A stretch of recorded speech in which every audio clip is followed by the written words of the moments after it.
যাদের জন্য হজ উমরা হারাম তারা মক্কা যেতে পারে না। এখন প্রশ্ন হলো শিয়া কেমন করে হজ করে? তারাও তো কাফের। আপনি যে ফতোয়াটা দিলেন ঢালাহারে, এই ফতোয়া আপনার দেওয়ার অধিকার না। এই ফতোয়া বড় বড় আলেমরা দেবেন, বড় বড় ওলামারা দেবেন।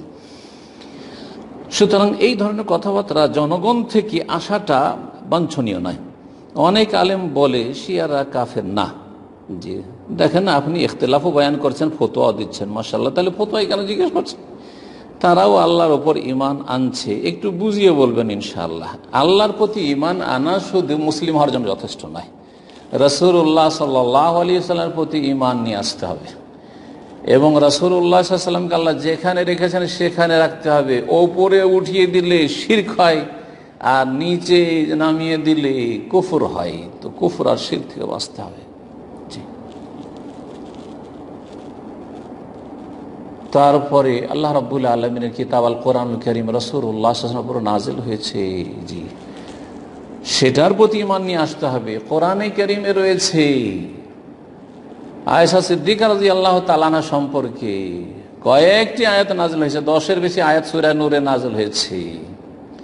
যারা তার উপর মিথ্যা অপবাদ দিয়েছিল তাদের জন্য কঠোর শাস্তি রয়েছে। ওয়াল্লাযী তাওয়াল্লা কিবরাহু লাহু আযাবুন আজিম আর ইন্নাল্লাযীনা জাউ বিল ইফকি উসবাতুম মিনকুম। হ্যাঁ, যারা এই মিথ্যা অপবাদ দিয়েছে, লা তাহসাবুহু শাররাল লাকুম বাল হুয়া খায়রুল লাকুম।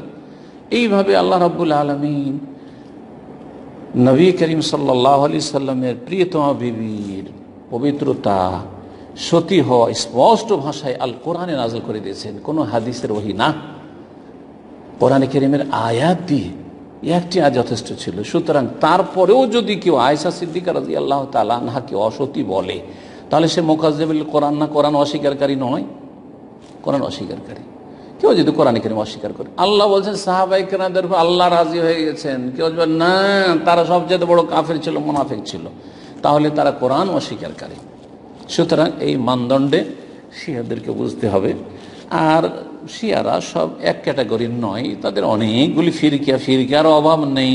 হ্যাঁ, তাদের মধ্যে চরমপন্থী ফিরকা রয়েছে, আর তারপরে তার নিচে কিছু রয়েছে, আর সবচাইতে হালকা যেটা সেটা জাইদিয়া রয়েছে। জাইদিয়া ছাড়া বাকি ওপরে যেগুলো রয়েছে প্রায়গুলি চরম বিভ্রান্তিতে রয়েছে, এবং যেগুলো তাদের ঈমান ভঙ্গকারী বিষয়। তাদের এই সহিহ বুখারীর কোনো কিছুতে তারা বিশ্বাসী নয়, তাদের বুখারী আলাদা।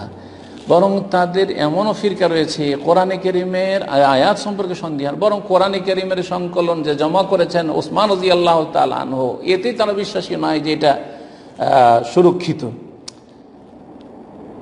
এখন প্রশ্ন আপনার থেকে যায়, মক্কা মদিনায় কেন আসছে? মক্কা মদিনায় যেহেতু তারা ফিরকা হিসাবে মুসলিম ফিরকার ৭৩ ফিরকারই অন্তর্ভুক্ত, আর তারা কাগজে কলমে তারা মুসলিম, সেই জন্য এখন আল্লাহর কলমে আল্লাহর খাতাতে কে মুসলিম, যাকে আল্লাহ মুসলিম বলবেন সে মুসলিম, আর যাকে আল্লাহ রাব্বুল কাফের বলে। সারা দুনিয়া যদি মুসলিম বলে আর আদর্শ বলে, আর তাদেরকে আদর্শ মনে করে নিজের দেশেই আদর্শের বাস্তবায়ন করতে চায়, কখনো আল্লাহ কবুল করবেন না, কখনো আল্লাহ কবুল করবেন না। আশা করি বিষয়টি বুঝতে পেরেছেন। আল্লাহ রাব্বুল আলামিন যেন আমাদেরকে দ্বীনের ওপর থাকার তৌফিক দান করেন এবং নিজেকে কুফরি থেকে, শিরক থেকে এবং পাপাচার থেকে মুক্ত রাখার তৌফিক দান করেন আল্লাহ রাব্বুল আলামিন।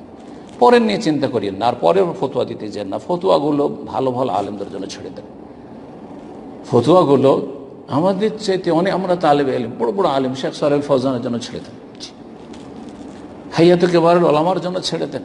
সৌদি আরবে যে বড় বড় ওলামা কেরাম রয়েছেন তাদের জন্য ছেড়ে দেন। তারা এইসব গুরুত্বপূর্ণ বিষয়গুলিতে তারা মুখ খুলবেন আর ফতোয়া দিবেন। আর আপনার সাধারণ মানুষ এইসব না বলে নিজের কথা চিন্তা করেন, নিজের নাজাত হচ্ছে মুখ্য উদ্দেশ্য। আল্লাহ যেন আমাদের নিজের নাজাত নিয়ে ফিক্র করা তৌফিক দান করেন এবং নিজের আকিদা, আমল, আখলাক, মামলাত সব কিছু শুধরাবার তৌফিক দান করেন। আল্লাহ আমাদের দুনিয়া আখিরাতে সার্বিক কল্যাণ দান করেন, সমস্ত ফিতনা থেকে আল্লাহ হেফাজত করেন।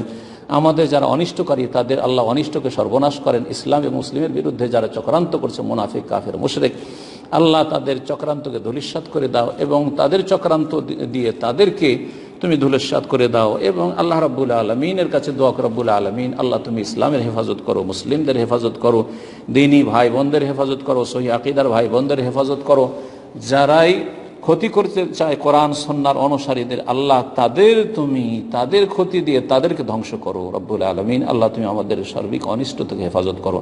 সুবহানা রাব্বিকা রাব্বিল ইজ্জাতি আম্মা ইয়াসিফুন ওয়া সালামুন আলাল মুরসালিন ওয়ালহামদুলিল্লাহি রাব্বিল আলামিন।